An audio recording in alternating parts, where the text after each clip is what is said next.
2020-2024-cü illərdə işğaldan azad olunmuş ərazilərin yenidən qurulması və bərpası üçün dövlət büdcəsindən 17,6 milyard manat vəsait ayrılıb. Bu, hökumətin açıqladığı rəsmi rəqəmdir. Son 2 ildə, yəni 2023 və 2024-cü illərdə Qarabağın bərpasına 10,5 milyard manat xərclənib. Bərpa adı altında 2025-ci ildə daha 4 milyard manat ayrılması planlaşdırılır. Hökumət 2026-2029-cu illərdə Qarabağın bərpasına 16 milyard manat xərcləməyi düşünür. Bunlar qulağa xoş gələn çox böyük rəqəmlərdir. Ancaq hökumətin və hakimiyyət yanlı mətbuatın gizlətməyə çalışdığı rəqəm Qarabağda məskunlaşdırılan keçmiş məcburi köçkünlərin sayıdır. Rəsmi təbliğat bugün Qarabağın işğaldan azad olunmuş ərazilərində 43 min şəxsin yaşadığını bildirir. Ancaq bu statistika Qarabağda məskunlaşan məcburi köçkünlərin sayı deyil. Rəsmi təbliğat bilərəkdən Qarabağda işləyən, hətta Kəlbəcərdə, Laçında, Ağdərədə müvəqqəti mal, heyvan, arı saxlayanları da bu siyahıya əlavə edir ki, əsas diqqəti məskunlaşan əhalinin sayının az olmasından yayındırsın. Xərclənən ya da necə deyərlər, göyə sovurulan 17,6 milyard manat vəsaitin müqabilində bugün Qarabağda vurdut 3589 ailə məskunlaşdırılıb.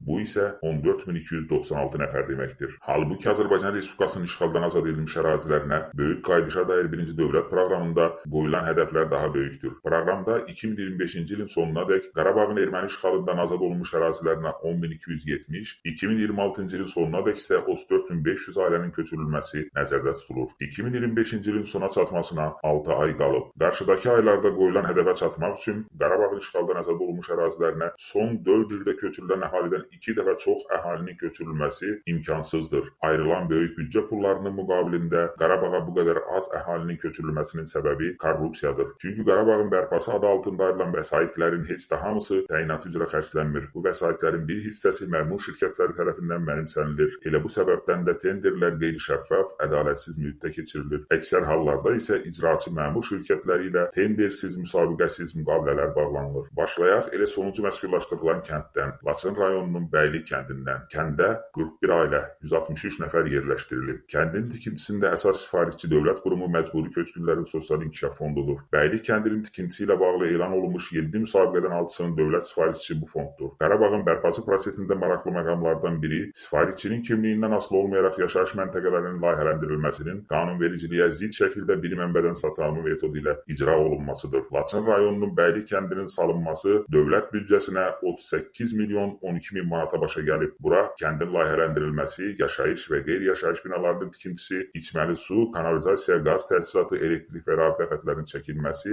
yol çəkilişi işləri daxildir. Qeyd edək ki, kənddə yaşayanlara video nəzarətdə olacaq. Bunun üçün büdcədən xüsusi vəsait ayrılıb və beləliklə Laçın rayonunun Bəylik kəndində bir ailənin məskunlaşdırılması dövlət büdcəsinə 417.711 manata başa gəlib. Fantastik rəqəmdir, deyilmi? Bəylik kəndini 21 milyon 543 min manatlıq büdcə vəsaiti müqabilində Minera MMC tikib. Şirkət əlavə olaraq 11 milyon 359 min manata kəndin elektrik, qaz, su təchizatı, kanalizasiya, suvarma sistemi və yol çəkilişi işlərini də görüb. Minera MMC 91 evlik kəndin tikintisindən 33 milyon manata yaxın vəsait qazanıb. Minera şirkətlər qrupunun sahibi Xudaqulu Rızayevdir. Xudaqulu Rızayev Daxili İşlər Nazirliyinin baş mütəşəkkil cinayətkarlıqla mübarizə idarəsinin rəisi Əbülfət Rızayevin qardaşıdır. Maraqlıdır ki, Bəylik və Yeni Novruzlu kəndlərinə məxsus olan 430 hektarlıq əkin sahəsi artıq bir neçə ildir ki, adı açıqlanmayan məmur şirkət tərəfindən əkilir. Əkin sahəsinin suvarma suyu təchizatı da dövlət büdcəsinin vəsaiti hesabına həyata keçirilib. Bu məqsədlə 3 özəl şirkətə 570 min manata yaxın ictimai vəsait ayrılıb. Ağdam rayonunun Kəngərli kəndinin bərpası isə dövlət büdcəsinə 96 milyon 572 min manata başa gəlib. Fərdi yaşayış evlərindən əlavə kənddə zəruri qeyri-yaşayış binaları tikilib, yollar, su, kanalizasiya, qaz və rabitə xətləri çəkilib. Yeri gəlmişkən Kəngərlinin layihəsini 325 min manata Azər Memar Layihə Dövlət Baş Layihə İnstitutu hazırlayıb. Həmişə olduğu kimi bu dəfə də Dövlət Şəhər Salma və Arxitektura Komitəsi tenderə ehtiyac görməyib. İnstitutla birbaşa müqavilə bağlayıb. 97 milyon manata tikilən Kəngərli kəndi. Təsəvvür edirsinizmi ki, Kəngərlidə bir ailənin məskunlaşdırılmasına 331 min manat xərc çəkilib? Bəli, təsəvvür eləmək belə çətindir. Yeri gəlmişkən kənddəki fərdi yaşayış evlərini 42 milyon 492 min manata Şəms 95 MMC tikib. Nizamnamə kapitalı 10 manat olan şirkətin qanuni təmsilçisi təmsilçisi Qasımov Qasım Məmmədoğludur. Şirkət Elm və Təhsil Nazirliyinin və Azərbaycan Respublikası Qaçqınların və Məcburi Köçkünlərin İşləri üzrə Dövlət Komitəsinin sevimli podratçılarındandır. Şəms 95 MMC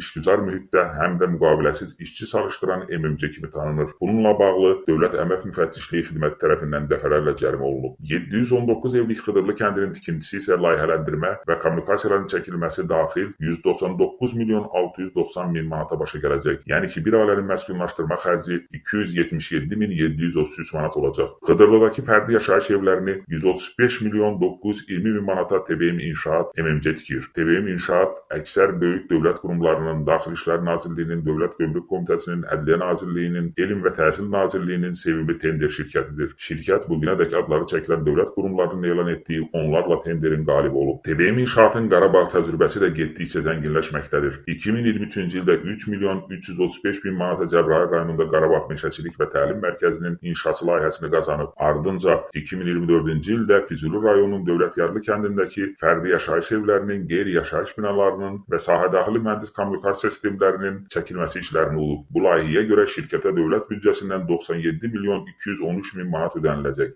Bəli, bu həmin Dövlətyarlı kəndidir ki, təməli 17 oktyabr 2021-ci ildə qoyulub. İctimaiyyətə ilk ağıllı kənd kimi təqdim olunub. TBM İnşaat Dövlətyarlı kəndini 2026-cı ilin aprelində təhvil verməyi öhdəsinə götürüb. Görəsən bu dəfə artıq 3-cü cəhddə Dövlətyarlının bəxti açılacaqmı? Yoxsa bu dəfə də təməlləri illər öncə atılmış Ağdam rayonunun Eyvazxanbəyli, Güllücə, Salahlı Kəngərli, Tağbəyli, Başqərbənd və Şotlandlı kəndlərinin, Füzuli rayonunun Pirəhmətli, Qoçaəhmədli, Cuvarlı, Qarğabazar və Dədəli kəndlərinin, Xocavənd rayonunun Tuğ kəndinin, Hadrut qəsəbəsinin, Cəbrayıl rayonunun Soltanlı, Maşanlı, Karxulu və Şükürbəyli kəndlərinin, Xudafərin qəsəbəsinin, Zəngilan rayonunun Cahangirbəyli, Alıbəyli, Zəngilan və Məmmədbəyli kəndlərinin, Mincivan qəsəbəsinin, Qubadlı rayonunun Xanlıq, Mahruzlu və Zinanlı kəndlərinin, Laçın rayonunun Güləbird kəndinin, Şəlbə və Qorçu qəsəbələrinin, Kəlbəcər rayonunun Zallar, Zar və Yanşaq kəndlərinin düyünə düşmüş qara taleyini yaşayacaq.